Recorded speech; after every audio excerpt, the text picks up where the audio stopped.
Hello everyone, this is me sir Tauheed. आज हम मज़ीद कुछ वोकेबलरी याद करेंगे इंग्लिश की, जिसमें से मैंने जो चंद वोकेबलरी या इंग्लिश के वर्ड सेलेक्ट किए हैं वो पहला है इसमें एनालाइज। एनालाइज ये एक वर्ब होता है। वर्ब मीन्स एक्शंस के लिए डिफ़ाइन किया जाता है। तो इसका मतलब होता है तज्ज़िया करना या जांच पड़ताल करना। मतलब किसी चीज़ की अच्छी तरह छानबीन करना, उसमें तमाम अच्छाइयाँ और उसकी तमाम बुराइयों का अंदाज़ा लगाना, उसके क्या बेनिफिट्स हैं और क्या उसके नुकसानात हो सकते हैं हमें। तो किसी भी चीज़ को अच्छी तरह से चेक करने को कहा जाता है एनालाइज करना। तो पहला जुमला देख लेते हैं, जो कि है I am going to analyse this case very carefully.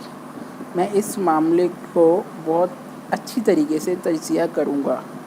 मैं इस मामले का बहुत अच्छी तरीके से तज्ज़िया करूँगा या मैं इस मामले की बहुत अच्छी तरह जांच पड़ताल करूँगा। यानी कि ये जो भी मामला हुआ है इसके बारे में मैं बिल्कुल डिटेल में स्टडी करूँगा। दूसरा जुमला है आफ्टर एनालाइजिंग द सर्कमस्टेंसेस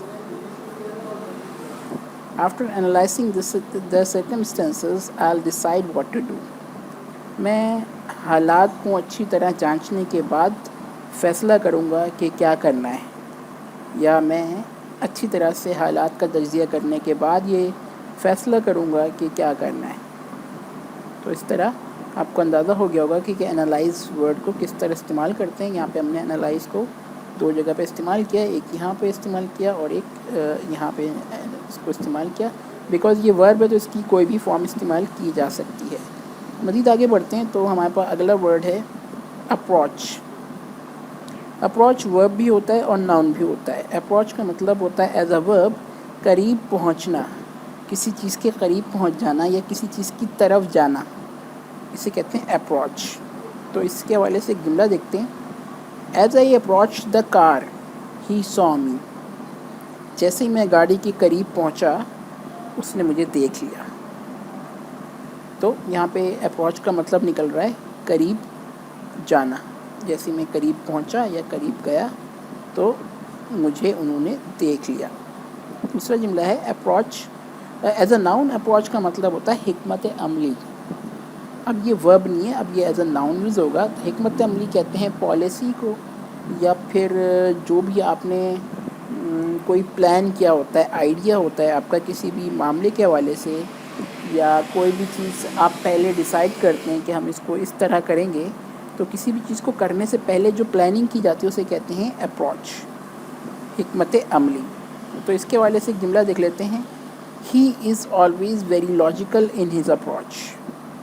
मतलब कि वो हमेशा अपने हिकमत अमली में हिकमत अमली में बहुत ज़्यादा लॉजिकल रहता है। यानी कि बहुत ज़्यादा क्या लॉजिकल का मतलब होता है कोई लॉजिक बेस्ड बात करना, फैक्ट्स पर बात करना। तो उसकी जो भी हिकमत अमली होती है वो बहुत ज़्यादा लॉजिक्स पर होती है, फैक्ट्स पर होती है, जो कि आसानी से समझ में आ सकती है किसी को भी। मतलब ऐसा नहीं है कि कोई मनगढ़ंत कहानी बना के आप कोई भी फ़ैसला ले लो, बल्कि आप पहले साइंटिफिकली उस चीज़ की कुछ लॉजिक्स निकालेंगे कि ऐसा क्यों हो रहा है और अगर उसको ख़त्म करना है तो उसके लिए हमें क्या करना चाहिए। तो स्टडी करने के बाद, यानी एनालिसिस करने के बाद जब आप कोई अच्छा डिसीजन लेते हैं तो उसे अप्रोच कहा जाता है, हिकमत अमली। तो आज के ये दो अल्फाज थे हमारे लिए, अप्रोच और एनालिसिस।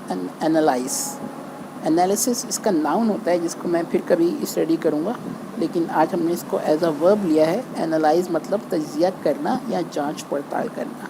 जबकि दूसरा वर्ड हमने आज पढ़ा है अप्रोच, जो कि दो फॉर्म में होता है जनरली। वर्ब की फॉर्म में अगर है तो इसका मतलब है करीब पहुंचना या किसी भी चीज़ की तरफ जाना, और एज अ नाउन इसका मतलब होता है हिकमत अमली, जिसको हम पॉलिसी भी कहते हैं। जैसे कि एक मशहूर कहावत है, honesty is the best policy, यानी कि ईमानदारी बेहतरीन हिकमत अमली है।